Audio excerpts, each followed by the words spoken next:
ഗവൺമെന്റിന്റെ ഭാഗത്തുനിന്ന് പറഞ്ഞില്ലേ, ഫോർട്ടില് 10 ലക്ഷം രൂപ ചോദിച്ച സർജറി സൗജന്യമായിട്ട് തിരുവനന്തപുരം മെഡിക്കൽ കോളേജിൽ ചെയ്തു തന്നു.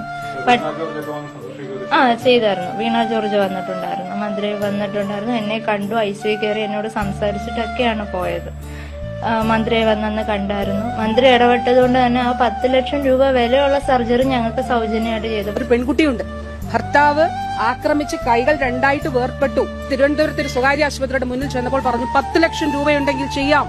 എന്താ ചെയ്തത്? അന്ന് രാത്രി തിരുവനന്തപുരം മെഡിക്കൽ കോളേജിലെത്തി എന്നെ അവർ വിളിച്ചു. പല ശസ്ത്രക്രിയകൾ നടത്തി, പ്ലാസ്റ്റിക് സർജറി നടത്തി. ഇന്ന് മിടുക്കിയായിട്ട് ഈ സമൂഹത്തിലുണ്ട്. ആരോഗ്യവകുപ്പ് മന്ത്രി പറഞ്ഞ വിദ്യ ഇവിടെയുണ്ട്. വിദ്യ തന്നെയാണ് ഫേസ്ബുക്ക് കമന്റിലൂടെ ഇക്കാര്യം പറഞ്ഞത്. നല്ല ഭരണാധികാരികൾ തുടരണമെന്നും വിദ്യ പറയുന്നു. ജനങ്ങൾക്ക് നേട്ടമുള്ള ഭരണാധികാരികൾ വേണ്ടേ വരാൻ?